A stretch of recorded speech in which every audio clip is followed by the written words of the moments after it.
Madiba, comme une affectueuse mélodie qui fait écho dans notre mémoire collective. Mais êtes-vous sûr d'avoir tout vu et tout compris du combat mené par Nelson Mandela? Une comédie musicale comme élément de réponse. Voici le pari extraordinaire dans lequel s'est lancée la troupe du spectacle dirigée par Jean-Pierre Adida. Disons que Madiba, c'est vrai que c'est un sujet qui a du sens. C'est à la fois divertissant parce qu'il y a l'Afrique, c'est festif, c'est des chants, c'est des danses. Mais en même temps, on pose les vraies questions que rencontre la société. Et s'il y a eu ce succès là depuis le 21 janvier, c'est que c'est un sujet actuel. Donc nous, on cherchait un sujet vraiment qui s'ancre dans l'actualité, qui pose les questions et qui apporte une grande bouffée de bonheur, d'optimisme.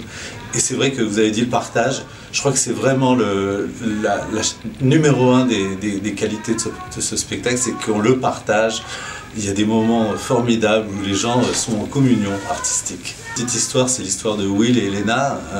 Lui est un jeune africain, elle une africaneur blanche. Et cet amour impossible, finalement, touche tout le monde, parce qu'on est tous confrontés à des moments difficiles dans le vivre ensemble. Je voudrais déjà saluer et remercier malgré le travail de Claire. Débuté il y a 3 mois dans la capitale française, le spectacle est actuellement en tournée à travers l'Hexagone. Pour sa dernière au théâtre Le Comédia situé à Paris, les 18 comédiens de la troupe Madiba, la musicale, n'ont pas boudé leur plaisir.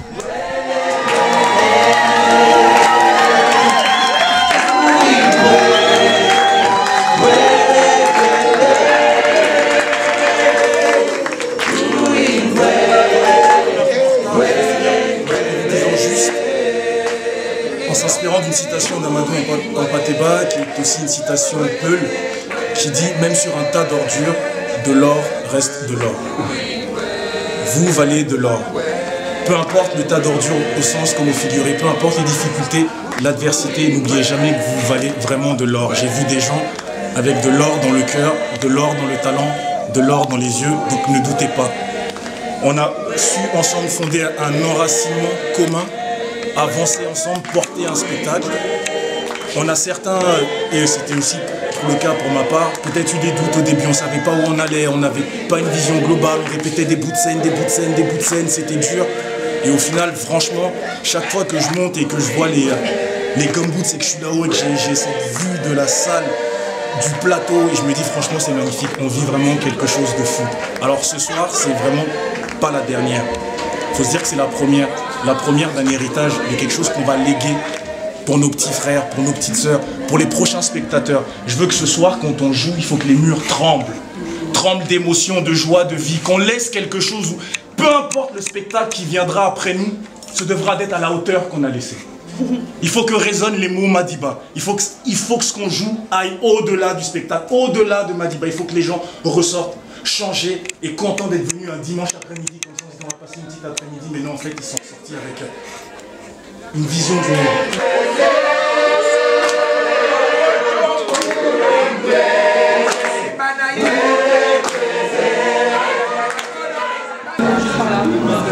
Désolé pour ceux qui ont des billets, si vous voulez, on va vous faire rentrer en salle, ça va commencer.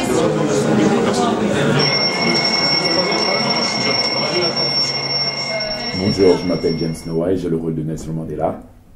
Bonjour, je m'appelle Astomal Vagay et j'ai le rôle de Winnie Mandela. Nous sommes hyper contents que le message passe et que le public est réceptif par rapport au message de Nelson Mandela.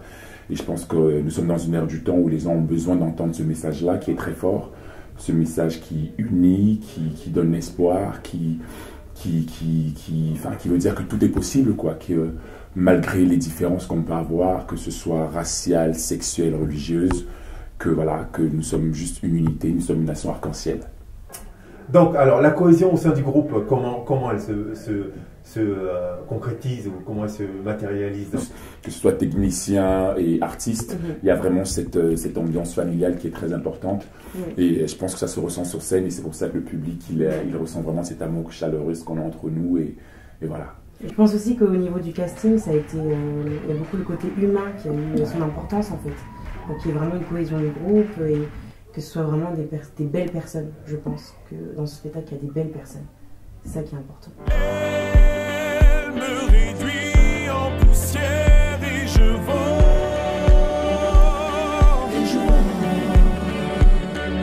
Suis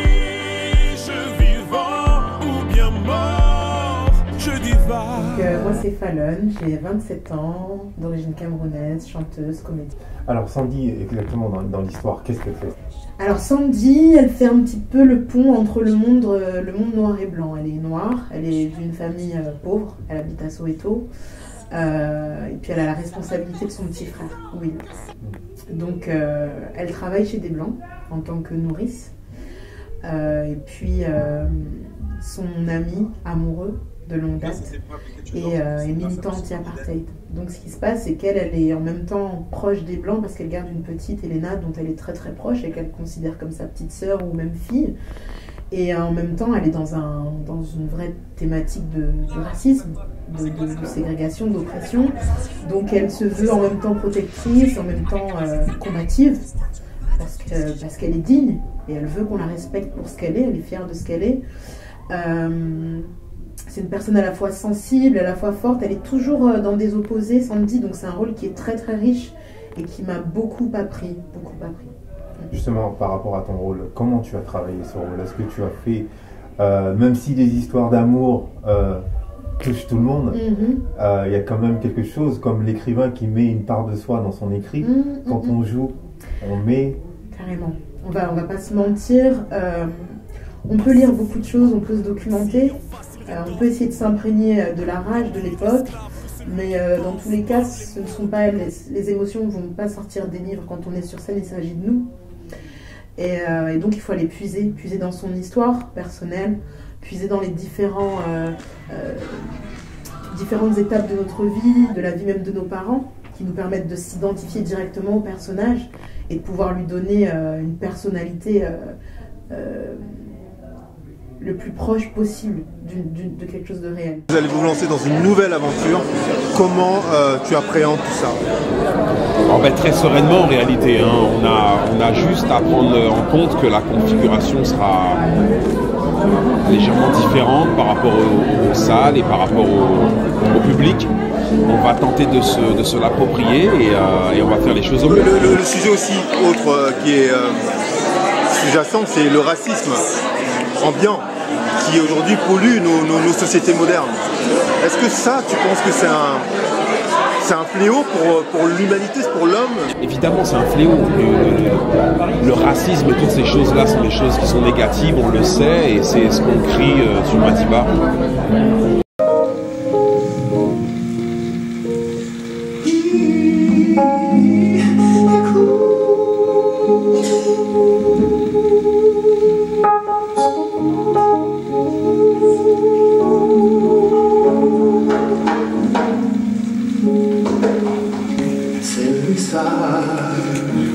Le monde est là, oui, le message.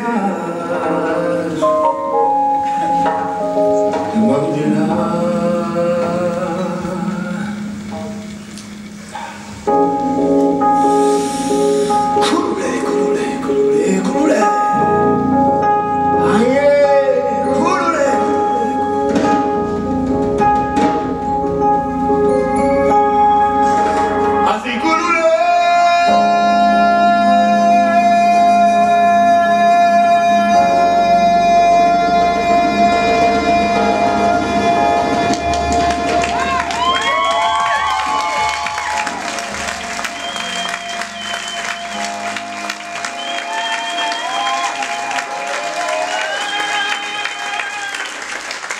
Alors c'est vrai que là, tout le monde, moi le premier, était subjugué par le spectacle, par ce qu'on a vu, mais il y a quand même une ombre dans cette troupe.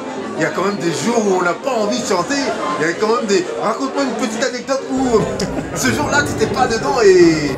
Waouh! Alors je vais, petite anecdote, c'est vrai que c'est notre métier, hein, tu sais, la particularité du spectacle vivant, c'est qu'on doit tous les soirs monter sur scène et au-delà d'assurer le boulot, c'est faire vivre la même chose à la personne qui serait venue nous voir le jeudi, le vendredi, le samedi ou le dimanche.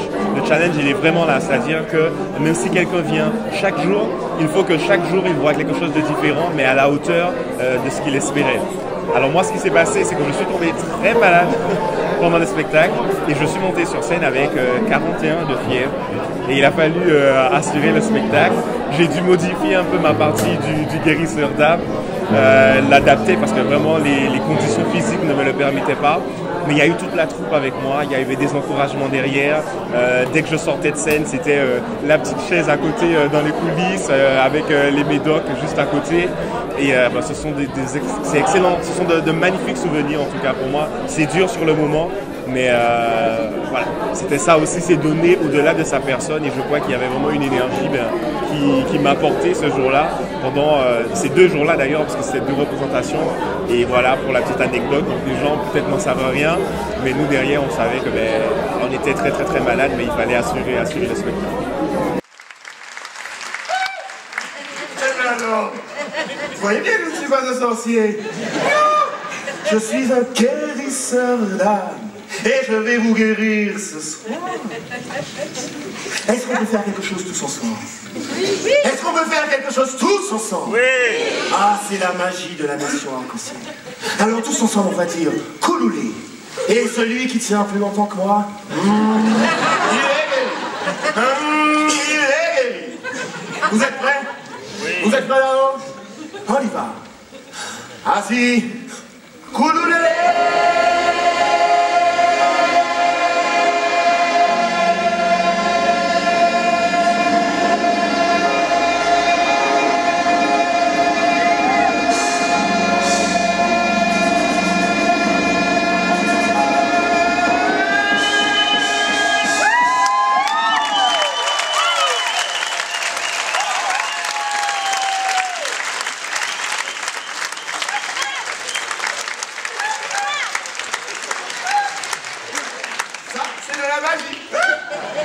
Guérisseur d'âme. Et eux, ils m'accusent de sorcellerie. Pour ça.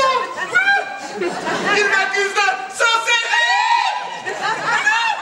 Monsieur Mandela, je suis pas de sorcellerie. J'aimerais savoir, vous avez un rituel où vous touchez les fesses? Oui. Alors, racontez-moi ça, qu'est-ce que c'est? Alors, ça s'appelle le Toy Toy. Le Toy Toy, hein? Le Toy Toy prend ses origines, je pense, il y a fort longtemps. Juste pour souhaiter, pour souhaiter bonne chance entre comédiens. L'exactitude, enfin, je ne sais pas d'où ça vient vraiment. Oui, c'est vrai. En fait, voilà, autant on se dit merde avant le spectacle, on sait d'où ça vient. Voilà, c'est parce que plus les théâtres, enfin plus il y avait de caca de cheval devant les théâtres, plus il y avait de monde. Voilà, plus il y avait de monde. Maintenant, c'est revenu jusqu'à nous. Alors le Toy Toy, on se passe les fesses, peut-être que ça a un rapport un petit peu, je ne sais pas, mais en tout cas c'est un beau rituel et c'est vrai qu'on a pris l'habitude aussi, en tout cas dans la troupe de Madiba, de prendre un chant africain, qu'on reprend le refrain d'un chant africain, qu'on reprend tous ensemble. Et à chaque représentation, il y avait un des comédiens qui prenait la parole pour donner un message, dire ses impressions et tout ça. Et ça fait partie du petit rituel et de ce microcosme de vie qu'on avait créé entre nous et qui va me manquer. Pour toi, c'est un peu normal de voir un blanc et un noir qui s'aiment? Oui, c'est normal parce que pour moi, tout le monde est pareil, mais qu'on ait une couleur de peau différente, on est tous humains. Vous appréciez le spectacle? Ah oui, vraiment, je suis complètement prise dedans, quoi. C'est très émouvant. L'histoire de l'apartheid, beaucoup de personnes pensent la connaître. Mais l'amour impossible entre un jeune dessinateur noir et une fille blanche, dont le père est chef de police dans une Afrique du Sud raciste, peu d'entre nous pourraient réellement la décrire.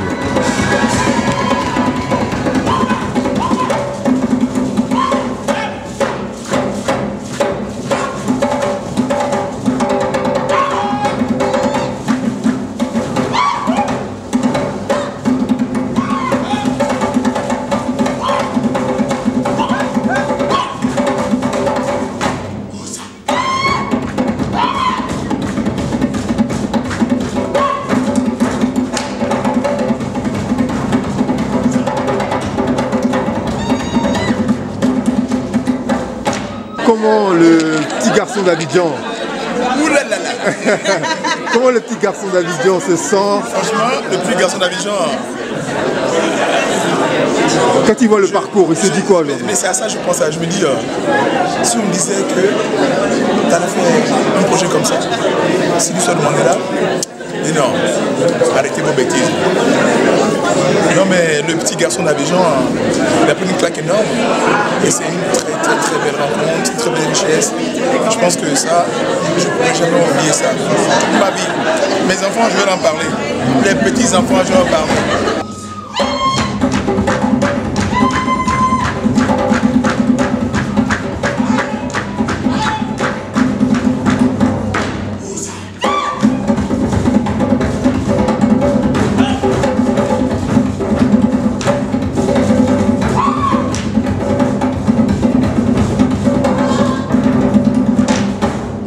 Est-ce que tu as étudié un petit peu la danse zoulou ou dans tes recherches?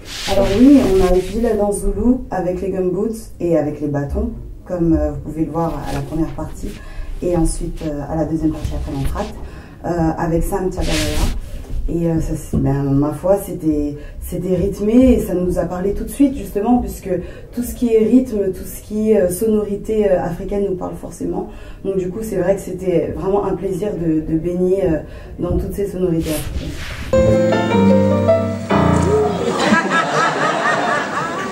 Ok.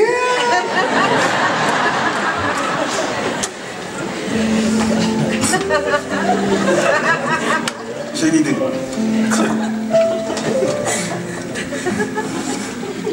Bouge pas, je vais te croquer. Ah. Et tu préférerais pas me dessiner d'abord? D'accord, d'abord. Moi, c'est forcément un thème qui me parle parce que je suis métisse, donc ma mère est blanche, mon père est noir, donc c'est vraiment leur histoire. Alors eux, ils ont eu la chance quand même de pouvoir la vivre quelques années plus tard, à l'heure où on avait le droit de s'aimer justement entre nations, si je puis dire. Mais forcément, ça me parle parce que c'était il n'y a pas si longtemps que ça. Et c'est fou, enfin, je comprends même pas comment ça peut exister encore, parce que moi je suis vraiment quelqu'un de 95 ou du 21e siècle, et c'est dur de se dire que ça a vraiment existé, et comment justement toutes ces arrestations, ces exécutions, ces humiliations publiques pouvaient faire partie du quotidien de tout le monde, et je trouve ça assez dingue. Le temps est venu de penser nos blessures. Le moment est venu de réduire les abîmes qui nous séparent. Le temps de la construction approche. Nous avons enfin accompli notre émancipation politique. Nous nous engageons à libérer tout notre peuple de l'état permanent d'esclavage à la pauvreté, à la privation, à la souffrance, à la discrimination liée au sexe ou à toute autre discrimination. Nous avons réussi à franchir le dernier pas vers la liberté dans des conditions de paix relatives. Nous nous engageons à construire une paix durable, juste et totale. Nous avons triomphé dans notre effort pour insuffler l'espoir dans le cœur des millions de nos concitoyens. Nous prenons l'engagement de construire une société blanc et noir où tous les Sud-Africains pourront marcher la tête haute, sans aucune crainte au fond de leur cœur, assurés de leur droit inaliénable à la dignité humaine. Une nation arc-en-ciel, en paix avec elle-même et avec le monde. Le soleil ne se couchera jamais sur cette humanité glorieuse. Est-ce que quand on voit aujourd'hui l'actualité en Afrique du Sud, est-ce que vous pensez que l'héritage de Mandela a survécu à sa mort? On peut dire oui. De toute façon, il y a encore beaucoup de travail à faire parce que c'est pas un jour qu'on peut endiguer la haine, qu'on peut endiguer les mauvais souvenirs. De toute façon, le travail va continuer. Alors, ils ont chanté eux-mêmes, ils comptent sur Dieu. Quand ils disent quelle est l'Afrique, ça signifie Dieu, c'est pour l'Afrique. Così che Africa, ma non bagane se fondo guaio, Israel imitanda spoglietu, così si deve latina, lo sapoloaio.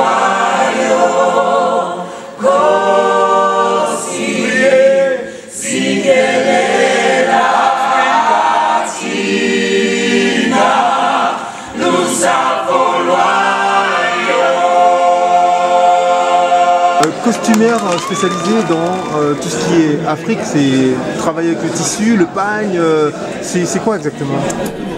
On dit que je suis spécialisée parce que je suis aussi africaine et que je suis passionnée par ça. Donc j'aime quand même essayer de mélanger un peu les deux cultures, la culture européenne et afro. Donc comme moi aussi j'avais cette recherche-là et j'avais ce goût aussi pour l'Afrique, j'ai été dedans dans mes recherches en cherchant ce que c'était que l'Afrique du Sud, l'Afrique de l'Ouest et ce genre de choses-là, toutes ces influences-là.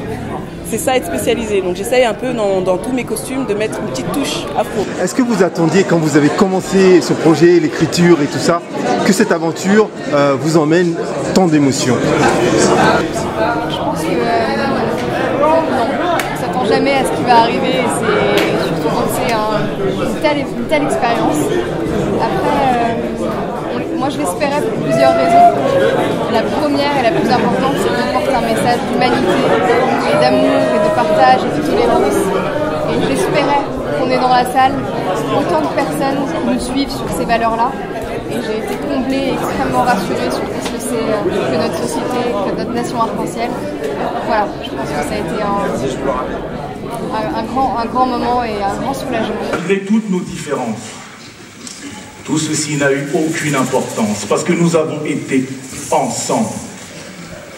Les gens que vous voyez derrière vous sont bien plus que des artistes.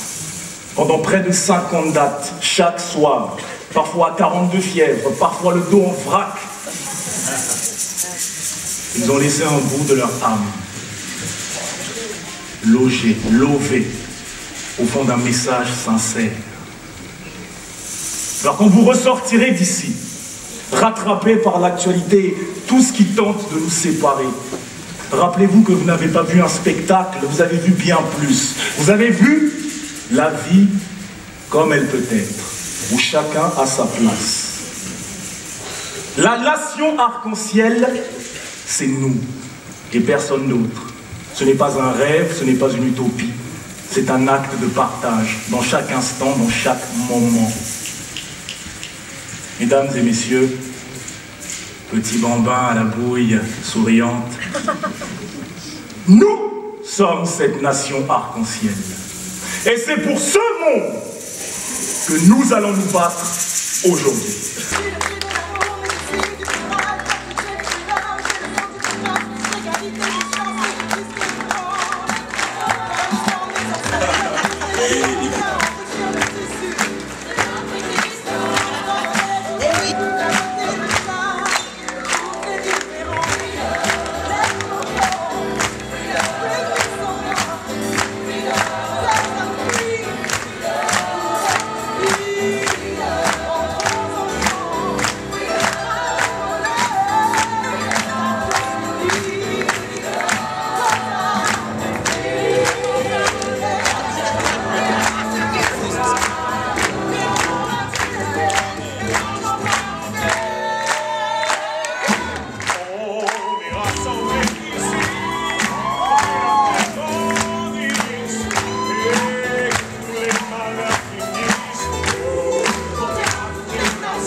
Madiba est avant tout une invitation au voyage, une ode à l'amour, rythmée par des danses africaines et des chœurs traditionnels zoulous.